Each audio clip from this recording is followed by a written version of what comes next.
We've had really good work so far as a team. I've been really pleased with sort of the energy and enthusiasm the players have had in terms of how they've gone about the work we did prior to practice as well as since we started practice.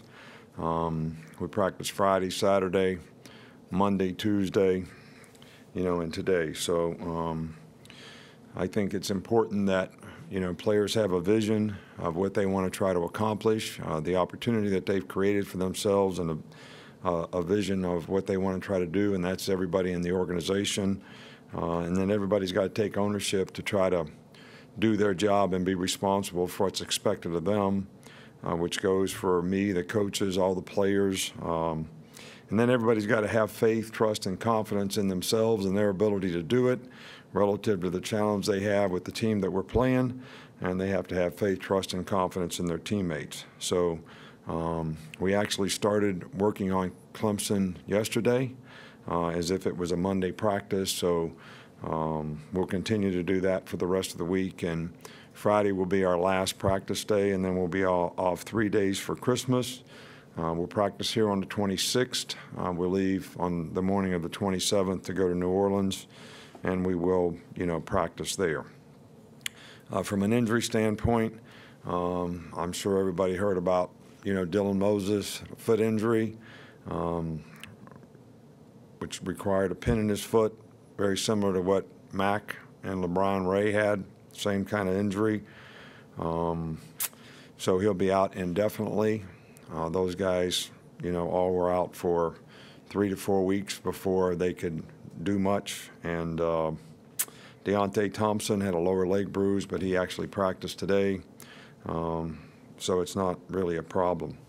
From a recruiting standpoint, this is all kind of new for us. But, the early signing period, I guess, is some kind of an indication of what kind of recruiting that you're doing. We're very pleased and happy with the 15 players that we were able to sign to Alabama today.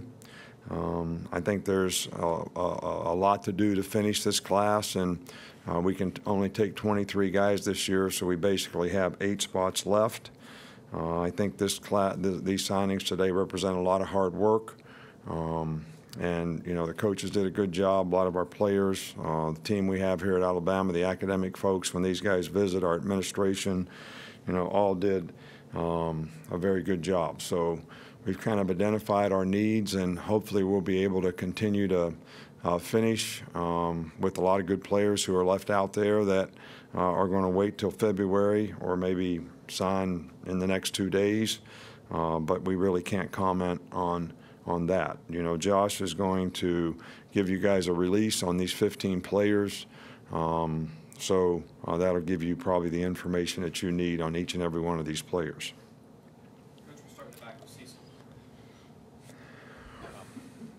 Coach, on recruiting, in most years you like to sign and have at least one quarterback in your class. Is that something you'd still like to do between now and February, or is that necessary this year with both guys coming back? Well, we have tried to recruit a quarterback, and we're going to continue to try to do that. And if we can get somebody that we feel can be a positive in the organization, we would certainly like to get a quarterback. I would always like to have 4 on the roster. That may or may not be possible. We'll have to make that decision based on how the recruiting continues to go. Stay over there with Reiner. Looking at the running back rotation, how hard has it been or how challenging has it been to kind of divvy up the carries? And do you think a player like Damian Harris could conceivably get the ball more in the semifinal game? Well, I don't know. There's only one ball. I've answered this question before. So you're asking me, do I think everybody's getting enough carries? Then you ask me if one of the guys can get more carries. There's still only one ball, and we're only going to run the ball so many times. So, we're going to have a plan for how we want to try to play the guys in the game. And the guys that are playing well in the game usually get to play a little bit more, and maybe they'll get a few more touches. But we certainly have 4 guys that we've tried to have a plan for.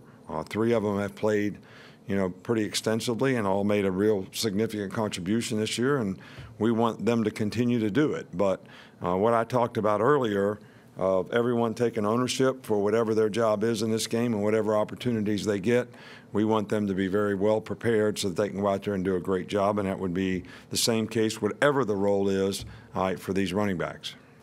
Come back over here with Chandler. Right. Given how senior heavy your secondary is, how vital was it to go out and address that with this recruiting class? And what have you seen from the guys that maybe could come in and provide depth right away?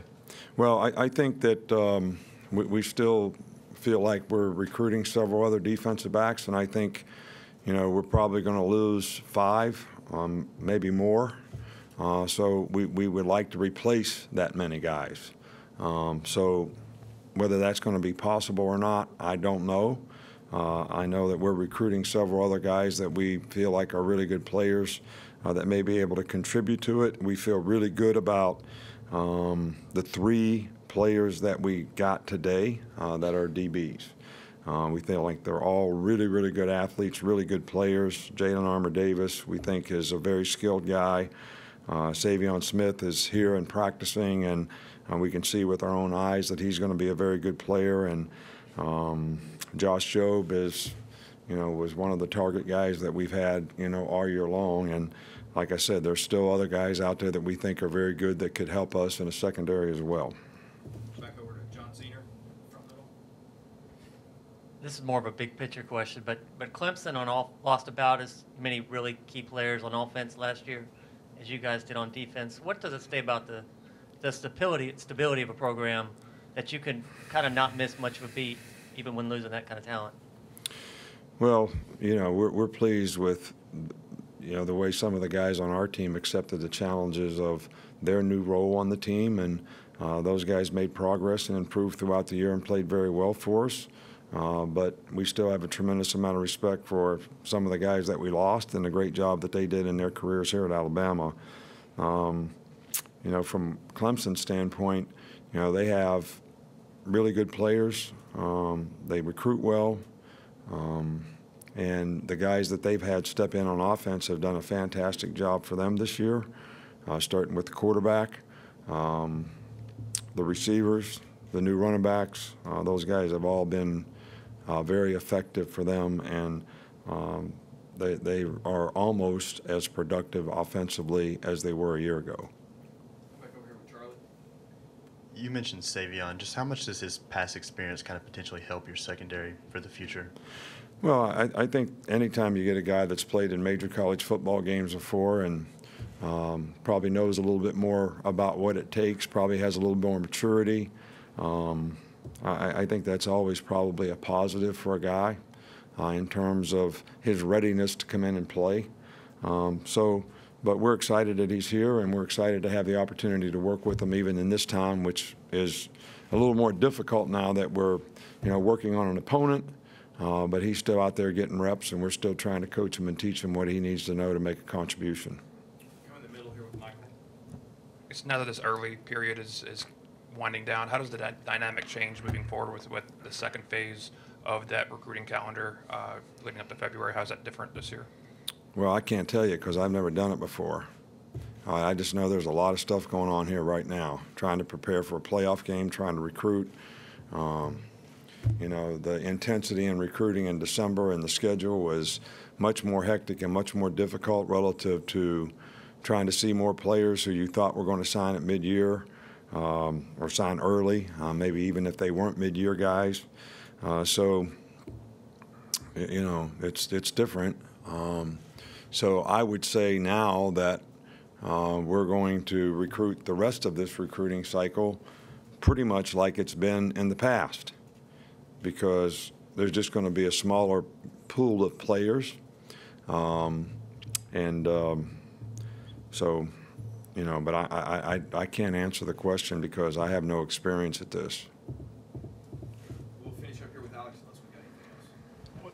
Ask you about Deonte Thompson. Obviously, maybe a little bit limited today, but what do you kind of hope to see from him, this opportunity now to maybe step out as a frontline guy, and what does his role and how might that change what Minka does, at the star safety? Well, we'll have to make a decision on that. You know, we're kind of working several different combinations right now, but we have a lot of confidence in Deonte. He's really, you know, improved a lot throughout the course of the year in terms of his knowledge and experience and understanding of what's expected of him.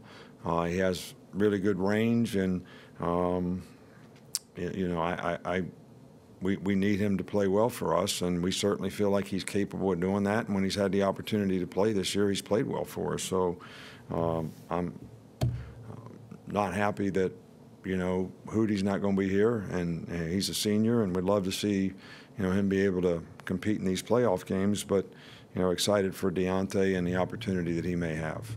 Okay, Coach, that was the last question. All right, thanks, guys.